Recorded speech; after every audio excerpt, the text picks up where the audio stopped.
নমস্কার বন্ধুরা, সুপ্রভাত। আমি সোমা। আমার আরও একটি নতুন ব্লগে তোমাদেরকে স্বাগত জানাই। আশা করছি তোমরা ভালো আছো। আজ হলো শনিবার আর এখন বাজে সকাল 7টা। তো এখন থেকেই শুরু করলাম তোমাদের সাথে নিয়ে আরও একটি নতুন ব্লগ। আজকের এই ব্লগটিতে শেষ পর্যন্ত আমার সাথে থাকার অনুরোধ রইল। আশা করছি তোমাদের আজকের ব্লগটা ভালো লাগবে। 7টা বেজে গেছে আর আমার সমস্ত বাসি কাজকর্ম ঘরে হয়ে গেছে। আর রোজ দিনের মতন এরা ঘুমোচ্ছে বলে শুধু এই ঘরটাই বাকি থেকে গেছে। আর এই যে এদেরকে দেখো, কোনো খেয়ালই নেই যে স্কুল যেতে হবে। নিশ্চিন্তে ঘুমোচ্ছে। যাতে ঘুম ভেঙে যায় এর জন্য পাখা টাকা বন্ধ করে দিলাম কিছুক্ষণ, তো তাও ঘুম ভাঙছে না। তো একজন তো দেখো মাথা উঠিয়ে দেখে আবার শুয়ে পড়লো।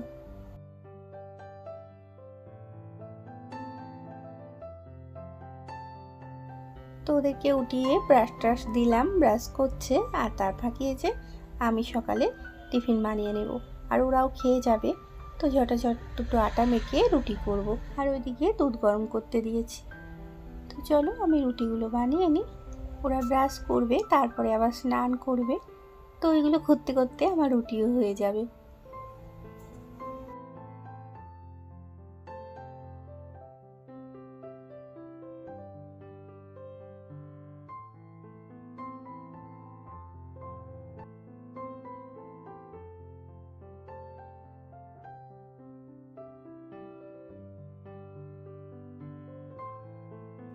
আজ আমার সোনাদের লাস্ট পরীক্ষা।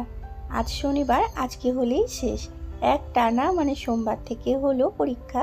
আমার মনে হয় যে ঘরের যখন বাচ্চাদের পরীক্ষা চলে, শুধু যে বাচ্চারা পরীক্ষা দেয় তা না, সাথে সাথে যেন মারাও মাদেরও পরীক্ষা চলে। পরীক্ষা দিতে গেল কি টেনশান।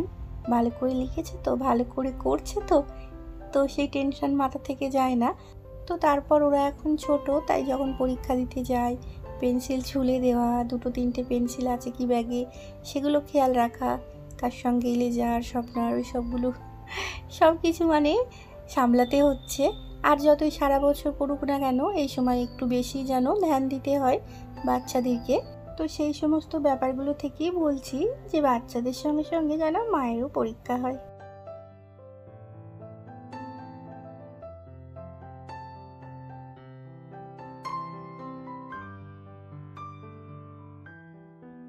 আর এই তো সোনাদেরকে খাইয়ে দাইয়ে গুছিয়ে বাগিয়ে স্কুল পাঠিয়ে দিলাম। তো তারপরে আমিও স্নান করে নিলাম। স্নান করে যে পুজো দিয়ে দেব এবার। তো ঠাকুরের বাসনগুলো ধুয়ে নিয়ে এসে একটু উবুর করে রাখছি, জলটা ঝরে যাবে। আমি এই ঠাকুরের কাজটা একটু পরিষ্কার করব, বাসি ফুলগুলো তুলবো। তো এটা ওটা করতে করতে ঠাকুরের বাসন থেকে জলগুলো ঝরে যাবে। আজ ঠাকুরের প্রদীপ, তারপরে ধূপদানি সবই ভালো করে ধুয়ে নিলাম। সপ্তাহে একদিনই ধুই, কিন্তু কি হয়েছে কদিন ধরে সোনা সন্ধে দিচ্ছে সন্ধেবেলায়। আরও ধূপগুলো এমনভাবে গাতে ধূপদানিতে, তো সেই ধূপের ধুলোগুলো প্রদীপের মধ্যে পড়েছিল। তো তাই সেই কারণে প্রদীপটা খুবই নোংরা লাগছিল। দেখে মনে হচ্ছিল যেন কতদিন ধুইনি, ধুলোগুলো তেলে কালো হয়ে গিয়েছিল। তো তাই আজকে একটু ভালো করে সব মেজে ধুয়ে নিলাম।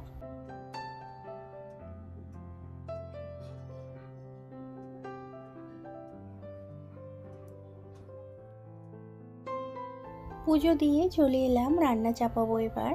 চা খেয়ে নিয়ে তার আগে এগুলো গুছিয়ে নিচ্ছি। তো ভাইকে পোস্ত কিনতে দিয়েছিলাম, তার সাথে চাউমিন সস এগুলো ভেবেছিলাম সন্ধেবেলায় করব। কিন্তু একদম খেয়াল ছিল না যে আজকে শনিবার, কারণ শনিবারে নিরামিষ খাই।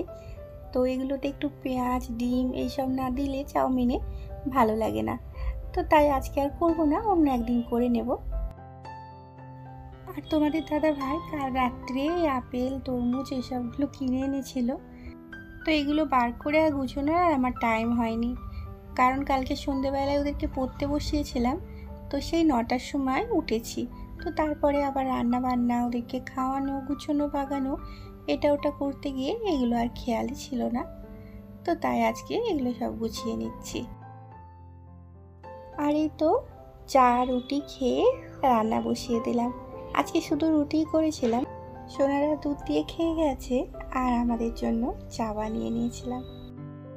তো ওই চা রুটি খেয়ে নিয়ে যে রান্না চাপিয়ে দিয়েছি। আলু পোস্ত হচ্ছে, আলুগুলো ভেজে জল দিয়ে দিলাম। এবার পোস্তটা বেটে নেব।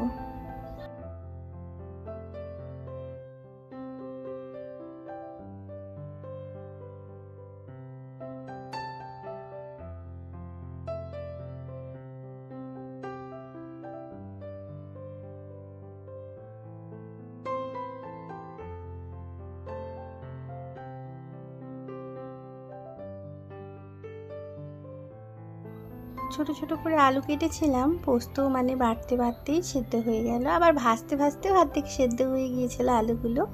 তো তারপরে এসে পোস্তর জলটা দিয়ে নেড়ে ছেড়ে একটু ঘি দিয়ে নামিয়ে নিলাম। তো পোস্তটা হয়ে যেতে নামিয়ে নিলাম। তারপরে যে কটা করলা ভেজে নিচ্ছি।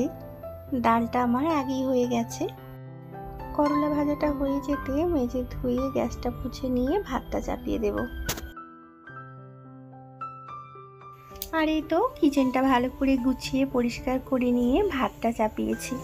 ভাতটা হচ্ছে আর আমার সোনারাও আসার টাইম হয়ে গেছে এদিকে। আর এই জিনিসটা কদিন ধরেই সেলাই করছি। আমার মেয়ে মানে খুব ভালোবাসে, নিয়ে সবসময় খেলে। তো সবই ভালো আছে, এখানটা শুধু একটু ছিঁড়ে গেছে আর তুলোগুলো বেরিয়ে বেরিয়ে নষ্ট হয়ে যাচ্ছে। তো তাই ভাবলাম ওরাও এখনও আসেনি আর কাজগুলো গুছিয়ে নিয়েছি সময়ের মধ্যে, তাই এটা বসে বসে সেলাই করে নিলাম।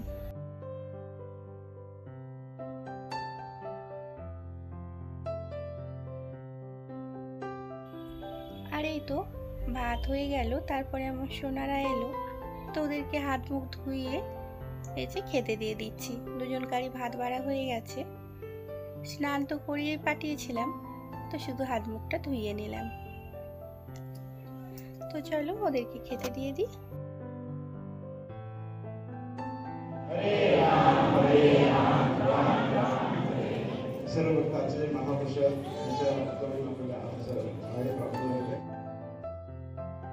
তো এখন সন্ধ্যে 7টা বাজে আর এসেছিলাম একটু বাইরে দিকে কিছু খাবার জিনিস কিনতে। তো কেক, ব্রেড এইসব কিনতে এসেছিলাম, বিস্কুট। তো এই যে যাওয়ার পথে মন্দিরটা একটু দর্শন করতে এলাম, কিন্তু মন্দিরে দেখছি কোনো একটা প্রোগ্রাম চলছে আর সামনে ওই যে বড় পর্দাটা দেখা যাচ্ছে, ওই পর্দার পিছনেই ঠাকুর আছে। কেন কি জানি ঠাকুরগুলোকে ঢেকে রেখেছে। তো কিছু প্রোগ্রামও চলছে, কিন্তু আমি কিছুই বুঝতে পারছি না। শুধু হরে কৃষ্ণ বললো, সেটাই বুঝতে পারলাম, বাদ বাকি সব কিছু মারাঠিতে বলছে। আর ওগুলো তো আমার মাথার উপর দিয়েই চলে যাচ্ছে। এতদিন এসেছি, মারাঠি ভাষাও বলতে পারি না, মানে বুঝতে পারি খুব কম, খুব একটা মানে পারি না। আমার কাছে আমার বাংলা ভাষা এত প্রিয়, সেটা থেকে আমি আর কি কোনোদিন বেরোতেই চাই না। এটাই হলো মেন ব্যাপার, আমার মারাঠি কথা না শেখার। আমার আশেপাশে যারা আছে আমাকে বলে যে এতদিন এসেছো, মারাঠি কথা শিখতে পারো না, তোমার সাথে তাহলে গল্প করা যায়। তো আমি ওদেরকে উত্তরে বলি যে তোমরাও তো বাংলা কথা শিখতে পারো, তাহলে আমিও গল্প করতে পারি তোমাদের সাথে। আর এই তো মন্দির থেকে বেরিয়ে পড়লাম। আর যাওয়ার পথে যে চাঁদ মামাটা আমাদের সাথে সাথে যাচ্ছে। ছোটবেলায় কিন্তু ধারণাটা এরমই ছিল যে আমরা যাচ্ছি, আমাদের সাথে সাথে চাঁদ মামাও যাচ্ছে। আর দেখতে কি ভালো লাগছে, অপূর্ব লাগছে। আর এই যে পৌঁছে গেলাম যেই দোকানটায় আসবো বলে ঘর থেকে বেরিয়েছিলাম। তো এখানে এই যে কেক, বিস্কুট, ব্রেড, পাউরুটি এইসব জিনিসগুলোই বিক্রি হয়। তো বন্ধুরা, বাড়ি গিয়ে না কোনো রকম ভিডিও করা হয়নি, ভুলেই গিয়েছিলাম। কিনে নিয়ে গিয়ে এই সমস্ত খেতেই ব্যস্ত হয়ে গিয়েছিলাম, তো ভিডিও করার কথা মনেই পড়েনি। তো তারপর আজকে আর সোনাদেরকে পড়াতে হয়নি, পরীক্ষা শেষ হয়ে গেল বলে তো রিল্যাক্সে একটু ফোন দেখেছিলাম। তো ভিডিও করার কথা আর মনেই ছিল না। তো সেই কারণে আজকের মতন ব্লগটা আমাকে এখানেই শেষ করতে হবে। আবারও দেখা হবে তোমাদের সাথে একটা নতুন ব্লগে। তো তোমরা ভালো থেকো আর সুস্থ থেকো। আর আমার ব্লগগুলি ভালো লাগলে চ্যানেলটিকে সাবস্ক্রাইব করে আমার পাশে থাকার অনুরোধ রইল।